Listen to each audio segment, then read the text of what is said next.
स्वागत है आपका रेनेशा आईएएस में। चलिए, जो दिल्ली सल्तनत तक हम लोग पढ़ चुके हैं, उसके बाद भक्ति सूफी आंदोलन भी हो चुका है। दिल्ली सल्तनत के पतन के बाद आपने देखा कि साउथ इंडिया में एक मुस्लिम राज्य और एक हिंदू राज्य का उदय हो चुका था, लेकिन गनीमत थी कि यहाँ दो ही राज्य थे। इसलिए आप साउथ इंडिया को राजनीतिक रूप से लगभग स्टेबल मान सकते हैं कि केवल दो शक्तियाँ थीं, लेकिन नॉर्थ इंडिया की बहुत ही बुरी सिचुएशन थी। यहाँ पर कई राज्य थे। ओके, उन्हीं राज्यों के बारे में हम लोग नॉर्थ इंडिया के राज्यों के बारे में स्टडी करेंगे। स्टडी करने से पहले कुछ तथ्यों पर ध्यान रखिए कि दिल्ली सल्तनत एक विशाल साम्राज्य था, उसके बाद टूट करके छोटा छोटा साम्राज्य बना। उसके बाद आपने स्टडी किया भक्ति और सूफी। ओके, और साउथ में विजयनगर और बहमनी साम्राज्य। भक्ति और सूफी आंदोलन का जो योगदान था, अगर उस पर हम लोग बात करते हैं तो निश्चित रूप से चूंकि मुस्लिम जो थे नए आक्रमणकारी थे, उन्होंने आक्रमण किया था, तो हिंदू और मुस्लिम के बीच एक अविश्वास का माहौल था। उस अविश्वास के माहौल को काफ़ी हद तक कम किया भक्ति आंदोलन और सूफी आंदोलन ने। उसका प्रभाव आपको स्पष्ट रूप से दिखेगा प्रांतीय राज्यों में जब इसका स्टडी आप करेंगे। ठीक है, अब हिंदू और मुस्लिम मिल करके नॉर्थ इंडिया में आप देखेंगे कि शासन चलाने लगे। साउथ इंडिया में भी आप देखते हैं कि एक मुस्लिम स्टेट बना, एक हिंदू स्टेट बना, यानी कि जो इंडो इस्लामिक एक कल्चर था वो अब डेवलप होना शुरू हो गया था मुगल काल से पहले ही। ठीक है, यहाँ हम लोग क्या क्या स्टडी करेंगे, किन किन प्रांतों का उदय हुआ नॉर्थ इंडिया में, उसको अब समझ लीजिए मैप के माध्यम से। पहला जो था गुजरात, यहाँ पर मेवाड़, यहाँ पर उज्जैन के आसपास मालवा। ओके, यहाँ पर बंगाल, बांग्लादेश प्लस वेस्ट बंगाल, यहाँ पर उड़ीसा, यहाँ पर आपका डेवलप हुआ बिहार यूपी के बॉर्डर पर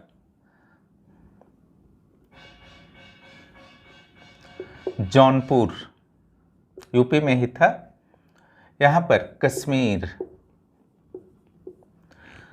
उड़ीसा में दो वंश आए, एक पूर्वी गंग पहले,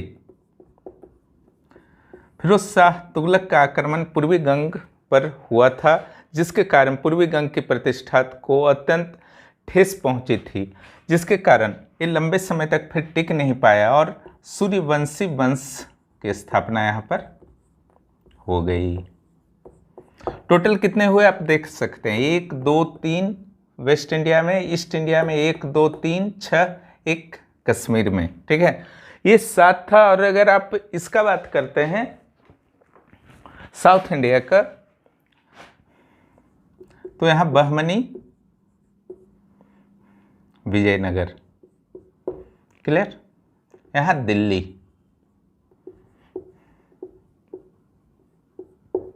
दिल्ली सत्ता का केंद्र बना हुआ था। ठीक है, तुर्कों के काल में दिल्ली ही आपका रहा, कभी लाहौर शिफ्ट हुआ बीच बीच में, लेकिन मैक्सिमम टाइम जो है आपका केंद्र रहा सत्ता का दिल्ली ही रहा। तो सबसे पहले हम लोग स्टडी करते हैं बंगाल।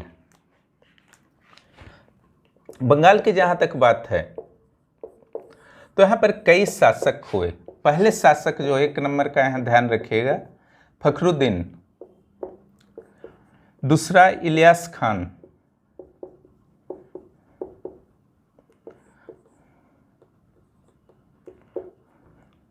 सिकंदर शाह।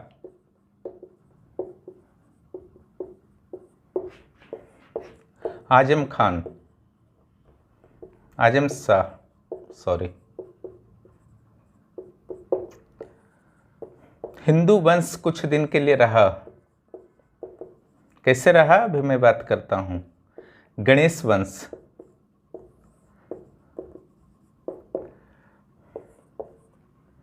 हुसैन शाह,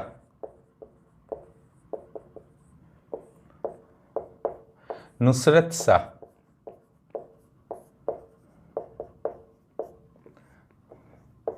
गियासुद्दीन,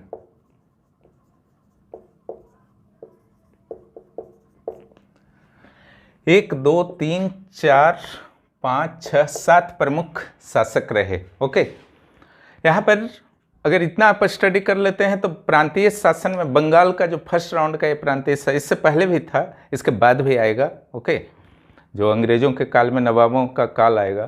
तो इसके काल में अगर फखरुद्दीन के काल में आप बात कीजिए तो सिक्कों के लिए प्रसिद्ध था, इलियास खान इमारतों के लिए प्रसिद्ध था, सिकंदर शाह ने अदीना मस्जिद बनाया था, आजम शाह ने चीन में राजदूत भेजा था मिंग वंश में। इसके बाद इसके उत्तराधिकारी जो थे वो कमजोर थे, इसलिए राजा गणेश एक था, इसने इसके उत्तराधिकारियों की हत्या करके हिंदू वंश की स्थापना कर ली, ठीक है, जिसे कंस वंश भी कहा जाता है। राजा गणेश का नाम दनुज मर्दन भी था, ओके। इसका बेटा हुआ जादुसेन, जो मुस्लिम धर्म को ग्रहण कर लेता है जादुसेन, और जलालुद्दीन के नाम से गद्दी पर बैठता है। लेकिन जलालुद्दीन की हत्या जो है कर दी जाती है। इलियास वंश इसने शुरू किया था, ठीक है, इलियास वंश इसने शुरू किया था। इलियास वंश के जो उत्तराधिकारी लोग थे उनके द्वारा हत्या कर दी जाती है और हुसैन शाह को शासक बनाया जाता है, ठीक है। बंगाल के शासक के बारे में एक चीज़ ध्यान रखिएगा, ये हिंदू और मुस्लिमों के साथ समान व्यवहार करते थे। हुसैन शाह के काल में देखिए तो मालधर वसु और श्रीधर वसु दो प्रमुख व्यक्तित्व थे। मालधर वसु को हुसैन शाह ने गुणराज खां और श्रीधर वसु को हुसैन खां ने सतराज खां की उपाधि दी थी, और इसके साथ ही छोटा सोना मस्जिद का भी निर्माण इसने कराया था। ये हुसैन शाह और इसी के काल में चैतन्य जो थे संरक्षण प्राप्त करते थे, ठीक है, दरबार में तो नहीं, मैंने इन्हीं के काल में थे, हुसैन शाह के काल में। और चैतन्य ने कई धर्म परिवर्तित जो मुस्लिम बन गए थे हिंदू से, उनको हिंदू भी बनाया था इसी हुसैन शाह के काल में। अब आते हैं अगला नुसरत शाह। हुसैन शाह के बाद नुसरत शाह भी अपने पिता की तरह धार्मिक रूप से सहिष्णु था, ओके। इसी के काल में, नुसरत शाह के काल में एक चीज़ ध्यान रखिएगा, जो मालधर वसु जिसे गुणराज खां की उपाधि दी थी हुसैन शाह ने, मालधर वसु ने ही महाभारत का बंगला अनुवाद किया इसी के काल में, नुसरत शाह के काल में, जो आप आज बंगला महाभारत को देखते हैं। उसके बाद लास्ट शासक आता है गियासुद्दीन शाह। यह अत्यंत वीक शासक था और अंततः शेर शाह अफगान के रूप में एक शक्ति उभर रहा था बिहार क्षेत्र में, उसने इसको पराजित करके जो है वहाँ पर अफगानों की सत्ता स्थापित कर ली। इसके बारे में हम लोग बाद में स्टडी करते हैं। चलिए अब अगले सेक्शन में चलिए। बंगाल खत्म हो गया,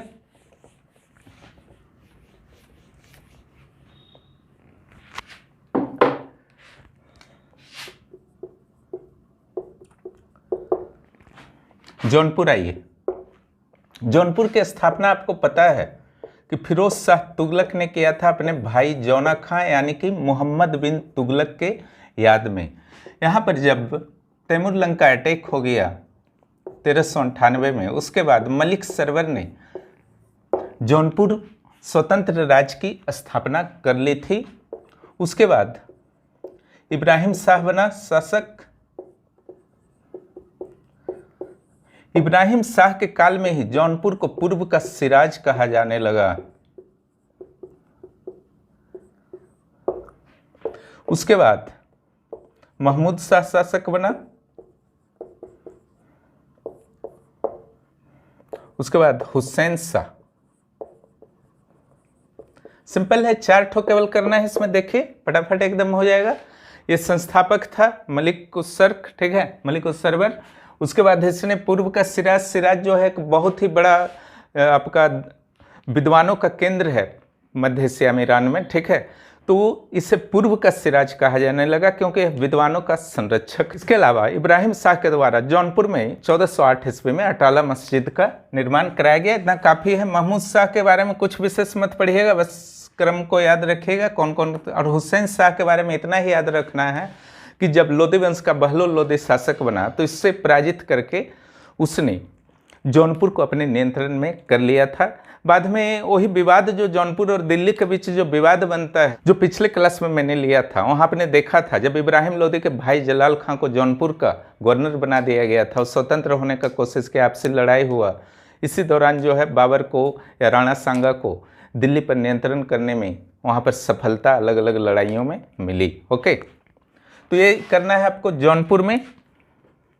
पूर्व का सिराज बहुत इंपॉर्टेंट है, संस्थापक और लास्ट शासक के साथ साथ। अब अगला आते हैं हम लोग जौनपुर के बाद कश्मीर। चलिए, कश्मीर में ज़्यादा टेंशन नहीं लेना है। 1339 में मीरी वंश का स्थापना हुआ। ओके, 1320 में क्या हुआ था, दलूचा ने अटैक कर दिया था, मंगोल ने। इसके बाद हिंदू वंश जो है वहां समाप्त हो गया था। 1339 में मीरी वंश के बाद जो इंपॉर्टेंट वहां के शासक हैं, इब्राहिम शाह, जैनुल आबिदीन।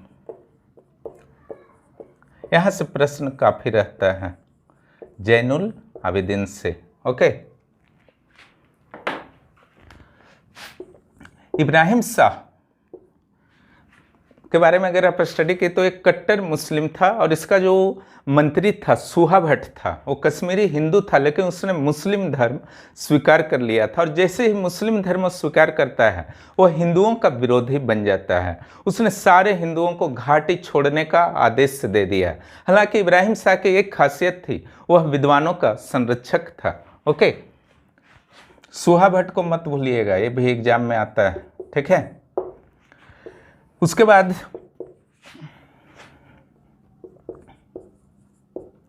1420 से 1470 के कार्यकाल में जैनुल आबिदीन शासक बनता है। इसके बारे में हर चीज को आपको याद रखना है, बहुत ही इंपॉर्टेंट सेक्शन है।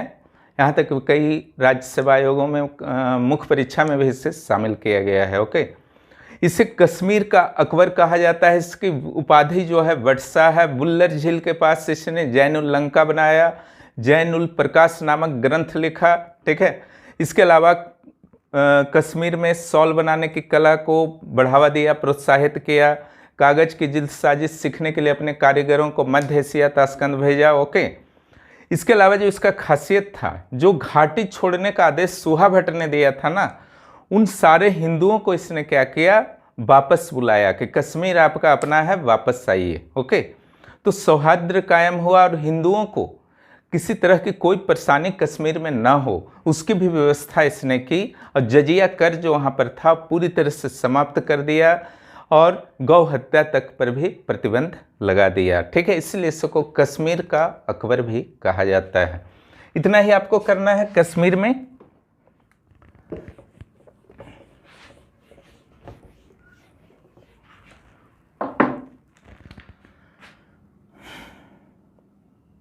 अब आइए गुजरात और मालवा। ओके, जब तैमूरलंग ने भारत पर अटैक किया था फिरोज शाह तुगलक के उत्तराधिकारियों के दौरान, तो तब मैंने आपको बताया था कि जफर खां, जिसने उपाधि ली ख्वाजा जहां की, गुजरात में एक स्वतंत्र राज्य की स्थापना कर देता है। ओके, जफर खां के द्वारा मालवा का जो दूसरा शासक हुआ अल्फ खां हुसांग शाह, उसका नाम थोड़ी देर में आएगा, उसको पराजित किया जाता है, ठीक है। इसको संस्थापक के रूप में याद रखिएगा। और अल्फ खां हुसांग शाह जो मालवा का शासक था उसको हराया था, बस उससे ज़्यादा कुछ नहीं जरूरत है। उसके बाद आता है अहमद शाह, महमूद शाह। ये इंटरेस्टिंग शासक था, इसको महमूद बेघड़ा भी कहा जाता है इसकी क्रूरता के कारण।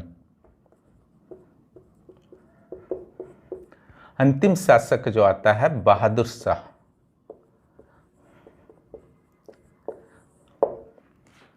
जफर खां के बारे में बात कर ही चुके हैं हम लोग। अहमद शाह, ठीक है, ये भी कट्टर मुस्लिम था, फिर भी हिंदुओं को उसने सरकारी सेवा में रखा, जिसमें दो प्रमुख हिंदू का नाम आता है, मानिकचंद, मोतीचंद। इसने अहमदाबाद शहर की स्थापना की और अपने शासन काल में हिंदुओं पर जजिया कर भी लगाया, ठीक है। इतना याद रखिएगा अहमद शाह के बारे में।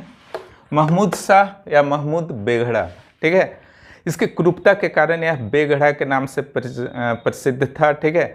इसकी जो जीवनी थी राजा विनोद, वह उदयराज के द्वारा लिखा गया था।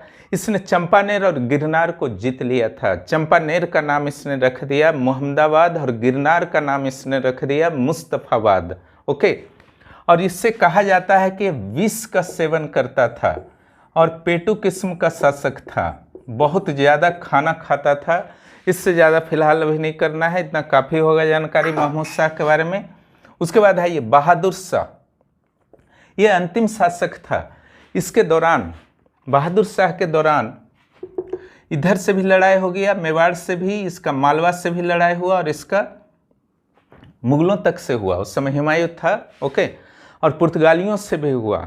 यानी कि इसका काल मान सकते हैं कि बहादुर शाह का काल जो था, ये बहादुर शाह जफर मत समझिएगा मुगल वाला, ओके, बहादुर शाह ये था गुजरात वाला। इसका काल में हर तरफ जो है संघर्ष हो रहा था, लेकिन यह मेवाड़ को भी जीता, मालवा को भी जीता और साथ ही साथ पुर्तगालियों के साथ संघर्ष के बाद उनके साथ समझौते किए। और दमन और दीव जो आप केंद्र शासित प्रदेश जानते हैं, दीव इसी के अंडर में था। दीव में पुर्तगालियों को अपना फैक्ट्री बनाने की अनुमति दिया, ठीक है।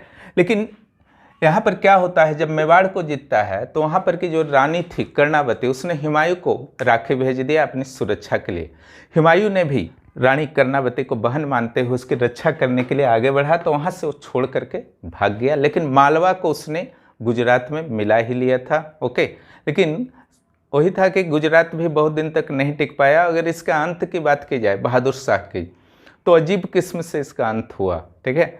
ये जब जहाज पर किसी वार्ता के लिए अरब सागर में घूम रहा था, पुर्तगाली गवर्नर नीनो दी कुन्हा, सुने होंगे नीनो दी कुन्हा, ठीक है, उसके साथ, ये पहला गवर्नर नहीं था, पहला अल्मेडा था।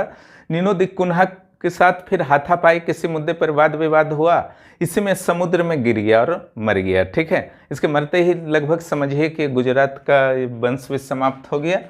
अब आइए मालवा।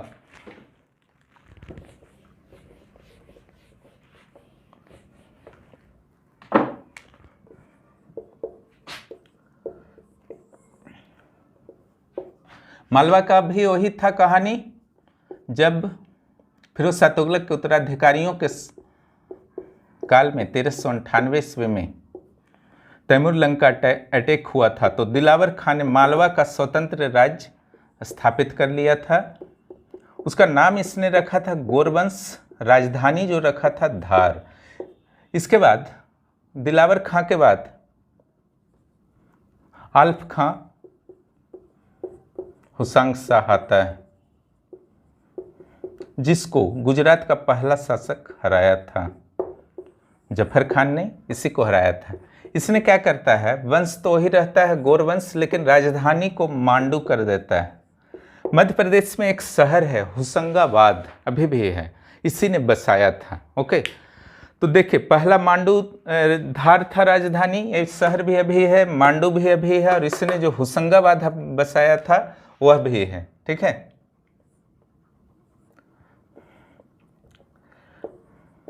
महमूद शाह खिलजी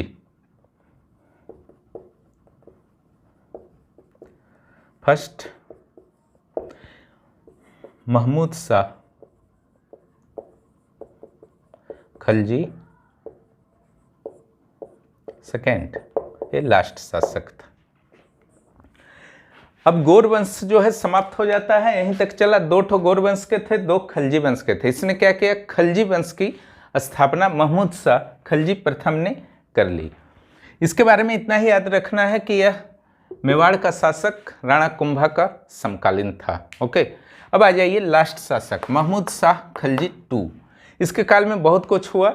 यह गुजरात आपका जो यहाँ का था मेवाड़ का शासक था राणा सांगा, उससे भी पराजित हो गया, हालांकि छोड़ दिया, उसने राज्य को नहीं मिलाया। इसके काल में बहुत कुछ हुआ। मेवाड़ का एक शासक था राणा कुंभा, इसने इसे हराया और चित्तौड़ में कीर्ति स्तंभ बनाया उस जीत के उपलक्ष्य में। हालांकि राज्य को लिया नहीं, मालवा राज्य को। दूसरा जो इसका प्रॉब्लम आया बहादुर शाह के रूप में, बहादुर शाह ने इसे हरा करके अंततः अपने राज्य में मिला लिया और मालवा का अंत हुआ, ठीक है। बाद में फिर उदय हुआ है, देखेंगे आप, ओके। लेकिन फिलहाल जो है अंत हो गया। तो ये था आपका मालवा।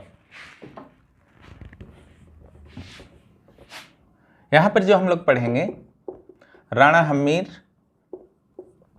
राणा कुंभा,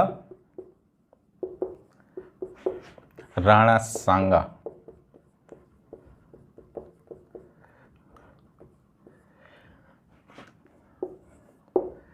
आपको जैसा कि पता है, अलाउद्दीन खिलजी ने गुजरात और रणथंभौर जीतने के बाद तीसरे क्रम में चित्तौड़ को जीत लिया था, लेकिन राणा हम्मीर के द्वारा मेवाड़ चित्तौड़ एक ही है, मरवाड़ अलग है जोधपुर में, और मेवाड़ चित्तौड़ जो है उदयपुर में है। ठीक है, कंफ्यूज मत रहिएगा, नाम अब आते रहेगा पूरा मुगल काल में। लेकिन बाद में राणा हम्मीर के द्वारा चित्तौड़ को आज़ाद करा लिया गया था, क्योंकि यह पहाड़ी पर्वतीय क्षेत्र था, इस पर नियंत्रण रखना मुगलों के लिए भी आसान नहीं रहा। ठीक है, इस पर हम लोग चर्चा करेंगे कि क्यों राजपूत क्षेत्र लगभग स्वतंत्र रहा। इसका मेन कारण था आपका प्राकृतिक। ऐसा नहीं कि मुगलों या दिल्ली सल्तनत के सुल्तानों में पावर नहीं था, पावर था, लेकिन यहाँ पर से कोई लाभ नहीं था। ओके, दूसरा आता है राणा कुंभा। राणा कुंभा, जैसा आपको बताया मैंने कि महमूद खलजी सेकेंड को मालवा का हराया और कीर्ति स्तंभ बनाया उदयपुर में, पहला ये चीज़ है। उसके अलावा जो किले थे, 64 किले जो इसके अंडर में थे, चित्तौड़ के अंडर, उसमें 36 किला का निर्माण इसने ही किया था।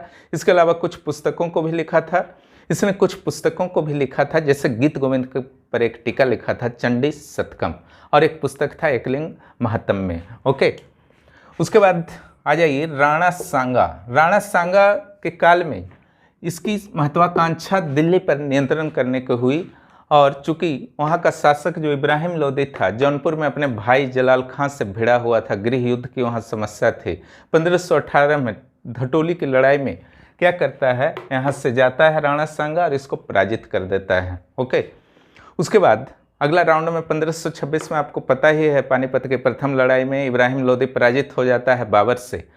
चूँकि यहाँ समझिए मैटर को, यहाँ राणा सांगा ने चूँकि इसको पराजित किया था इब्राहिम लोदी को, तो बाबर के मन में कहीं ना कहीं से एक भय था कि अगर वह इब्राहिम लोदी को पराजित कर सकता है तो मुझे भी कभी ना कभी पराजित कर सकता है। इसलिए उसका पहला टारगेट जो था भारत में वह था राणा सांगा। इसके शरीर पर 80 घाव थे, इतना ज़्यादा इसने युद्ध लड़ा था। ओके, और अंततः 1527 में बाबर ने खानवा की लड़ाई में राणा सांगा को पराजित कर डाला, जिससे उसके एक बहुत ही बड़ी बाधा समाप्त हो गई। तो इतना आपको पढ़ना है।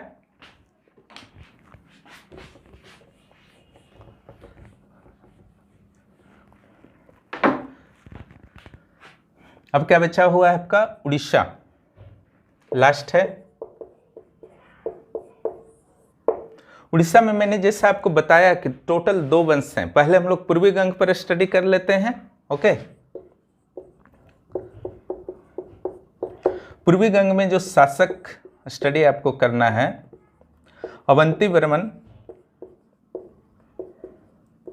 चोड़गंग, दूसरा नरसिंह वर्मन सेकेंड। इसके वर्क को अगर देखा जाए तो भुवनेश्वर का लिंगराज मंदिर इसने बनाया। ओके, शिव भगवान का मंदिर है, और जगन्नाथ मंदिर पुरी का, सॉरी हाँ पुरी का, ठीक है। और ये जो बनाया आपका सूर्य मंदिर कोणार्क का। और दूसरा जो इसका काम था नरसिंहवर्मन II का, उसने जगन्नाथ मंदिर के अधूरे कार्यों को पूरा किया। यहाँ से क्वेश्चन आते हैं, कोणार्क मंदिर कौन बनवाया, या फिर लिंगराज मंदिर कौन बनाया, और जगन्नाथ मंदिर कौन बनवाया। जगन्नाथ मंदिर में स्टार्टिंग तो इसने किया था अवंती वर्मन चोड़गंग ने, लेकिन पूरा नहीं कर पाया था, इसलिए नरसिंह वर्मन सेकेंड के द्वारा पूरा किया गया। और ये सारे के सारे पूर्वी गंग वंश से संबंधित थे। लेकिन फिरोज शाह तुगलक के बाद जब अटैक हुआ गंग साम्राज्य पर, उड़ीसा पर, उसके बाद धीरे धीरे इसके उत्तराधिकारी वीक होते गए, और अंततः सूर्यवंशी वंश का स्थापना उड़ीसा में हो गया।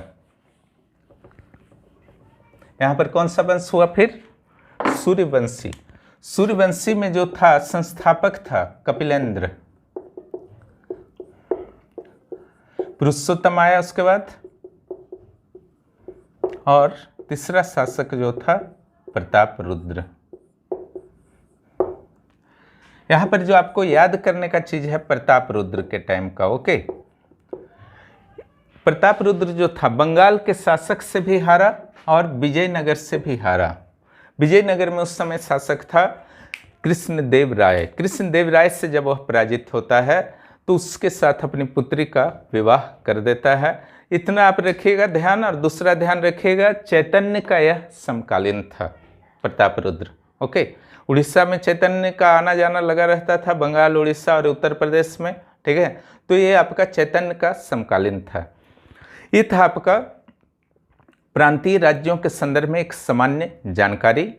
इसके अलावा आज अलग अलग शहर जो थे, मध्यकालीन शहर विशेष रूप से किसने स्थापित किया था, इससे संबंधित नोट्स भी आज के क्लास में आपको मिलेंगे। और जो भी नए हैं इस चैनल पर जरूर सब्सक्राइब कीजिए, वेट मत कीजिए। चलिए आगे का क्लास आप लोग संक्षिप्त में आज दूंगा, चूँकि यहाँ पर डिटेल में बता ही चुका हूँ। वीडियो देखने के लिए बहुत बहुत धन्यवाद। फिर मिलते हैं अगले क्लास में। इतिहास को जिस तरीके से मैं पढ़ा रहा हूँ उस तरीके से पढ़िए, बहुत ईजी हो जाएगा हर चीज़। फिर से एक बार स्वागत है आपका रेनेशा IAS में। चलिए नोट्स के साथ हल्का फुल्का स्टडी में करा देता हूँ, हालांकि अच्छी तरह से आप समझ ही गए होंगे, कोई मैटर नहीं है। तो यहाँ पर साउथ इंडिया नॉर्थ इंडिया की स्थिति की तुलना की गई है इस पेज में, जो मैंने शुरू में क्लास में बताया था, उससे आप लोग पढ़ लीजिए अच्छी तरह से। कोई भी कन्फ्यूजन हो तो आप लोग कमेंट बॉक्स में कर सकते हैं। यहाँ देखिए मानचित्र में जो अभी जस्ट मैंने बोर्ड में बताया, वो मानचित्र में कहाँ पर कौन से राज्य हैं, जिसमें बहमनी और विजयनगर जो है वो पहले पढ़ाया जा चुका है अलग क्लास में। अब बाकी राज्यों के बारे में आज स्टडी कराया गया है। इतिहास हो या भूगोल हो, मैप को आप लोगों को जरूर यूज करना है। बाकी सब्जेक्ट्स में जहाँ मैप की संभावना नहीं, तरह तरह के फ्लो चार्ट्स को आप यूज कर सकते हैं, टेबल्स को यूज कर सकते हैं। इसको मैप को जो मैंने बता दिया है उससे बहुत सारे प्रश्न भी बन जाते हैं, कौन सा किस दिशा में है, उसका क्रम वगैरह पूछता है, तो बहुत सारा चीज़ क्लियर हो जाता है। यहाँ पर देखिए उन राज्यों का नाम दे दिया गया है जिसके बारे में आज स्टडी किया गया और अब नोट्स के रूप में स्टडी करने वाले हैं। यहाँ पर देखिए बंगाल के सभी शासकों को क्रमानुसार दे दिया गया है। 1 नंबर पर फखरुद्दीन है, ध्यान रखिएगा।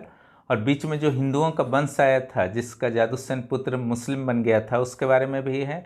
कब से कब तक रहा, ईयर याद करने की विशेष ज़रूरत नहीं है, पहले वाले का याद कर सकते हैं, उससे पता चलेगा स्टार्टिंग कब है, लास्ट वाले का भी याद कर सकते हैं। देखिए अब इलियास शाह के बारे में है। इसके काल में आपको पता है कि फिरोज शाह तुगलक ने बंगाल अभियान किया था, इसने नेपाल जीता था, इत्यादि जानकारियाँ दी गई हैं। सिकंदर शाह का दीना मस्जिद, और फिर से फिरोज शाह तुगलक ने 1359 में सिकंदर शाह के काल में अटैक किया। आजम शाह ने मिंग शासकों के काल में चीन में राजदूत भेजा था। देखिए यहाँ पर हिंदुओं के विद्रोह के बारे में लिखा गया है। ओके, इसके बारे में चर्चा कर ही चुका हूँ। उसके बाद हुसैन शाह की चर्चा की गई है, जो छोटा सोना मस्जिद बनाया था।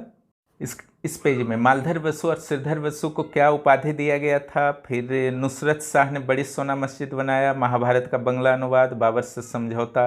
उसके बाद लास्ट शासक जो था जिसे शेर खान ने पराजित कर दिया था, गयासुद्दीन महमूद शाह। चलिए अब कश्मीर में देख लीजिए, मिरी वंश की स्थापना का कैसे हुआ है वो बताया गया। फिर सिकंदर शाह और सुहा भट्ट के बारे में मैंने यहाँ पर लिख दिया है। 1389 से 1413 तक इसका काल था सिकंदर शाह का।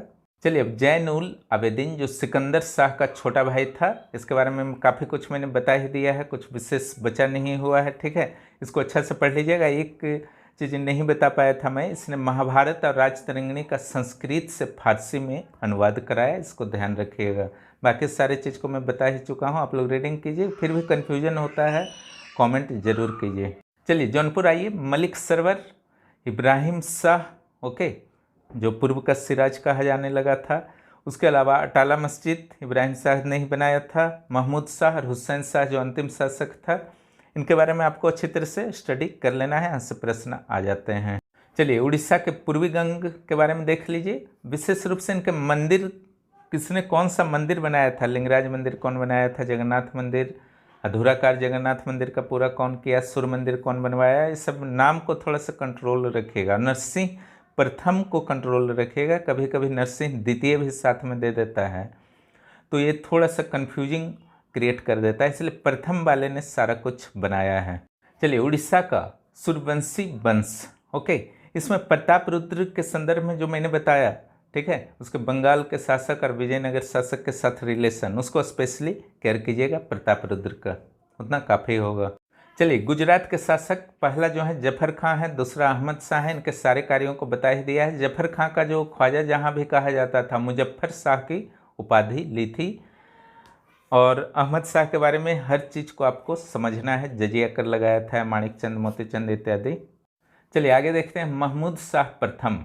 ओके, ये महमूद बेगड़ा के नाम से भी जाना जाता है। इसके बारे में मैंने सब कुछ बता ही दिया है, इसको अच्छी तरह से आप लोग स्टडी कर लीजिए। बहादुर शाह, इसके बारे में भी काफ़ी कुछ बता दिया गया है। नुन्हो द कुन्हा नाम याद करने में थोड़ा समस्या आ सकता है, इस पर स्पेशल केयर कीजिएगा।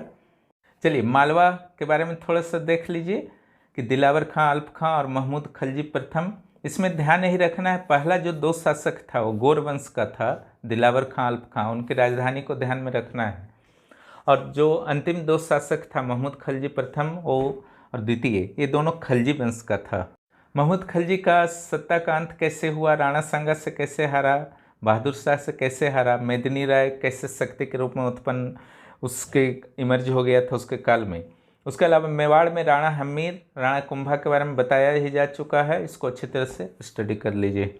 जो कुंभलगढ़ बाद में राजधानी बना था चित्तौड़ मेवाड़ का, वो कुंभलगढ़ जो वास्तव में था वह राणा कुंभा के द्वारा ही बनाया गया था, उसी के नाम पर बना है। राणा संग्राम सिंह वास्तव में राणा सांगा का ही नाम था, राणा संग्राम सिंह। ये धटोली की लड़ाई और खानवा की लड़ाई के लिए यह प्रसिद्ध है। अब आइए देखते हैं प्रमुख शहर और उसके जो स्थापना करने वाले थे राजा, उसके बारे में थोड़ा सा जान लीजिए। यहाँ से प्रश्न रहते हैं। जोधपुर जो था मरवाड़ राजा राव जोधा का था। जौनपुर फिरोज शाह तुगलक। हैदराबाद मोहम्मद कुली कुतुब शाह। अहमदाबाद अहमद शाह गुजरात के शासक। दिल्ली तोमर राजपूत। शाहजहां फतेहपुर सिकरी अकबर। और महाबलीपुरम जो साउथ का तटीय शहर है, नरसिंह बर्मन प्रथम पल्लव शासक। चलिए आगे देखिए। बीकानेर राजकुमार बीका, ये जोधा का पुत्र था। पटना अजात शत्रु, हालांकि उद्दीन ने इसे राजधानी बनाया था। जयपुर सवाई राजा जय सिंह। अमृतसर गुरु रामदास तीसरे गुरु थे। श्रीनगर अशोक। गंगईकोंड चोलपुरम राजेंद्र प्रथम। अजमेर अजय। आगरा अजय राज स्पेशली होगा वो। आगरा सिकंदर लोदी 1504 में। होशंगाबाद होशंग शाह। विजयनगर हरिहर प्रथम। कोलकाता जॉब चौनक। राय पिथौरा पृथ्वीराज चौहान। तुगलकाबाद गयासुद्दीन तुगलक। आदिलाबाद और जहांपनाह नगर मोहम्मद बिन तुगलक। दीन पनाह हुमायूं। इलाहाबाद अकबर। सीरी अलाउद्दीन खिलजी। जौनपुर बिहार शरीफ। फतेहाबाद हिसार फिरोजाबाद फिरोजपुर इत्यादि को कौन बसाया था, फिरोज शाह तुगलक। इस प्रकार आज का क्लास समाप्त होता है। जो भी चैनल पर नए हैं चैनल को जरूर सब्सक्राइब करें। फिर मिलते हैं अगले क्लास में। धन्यवाद।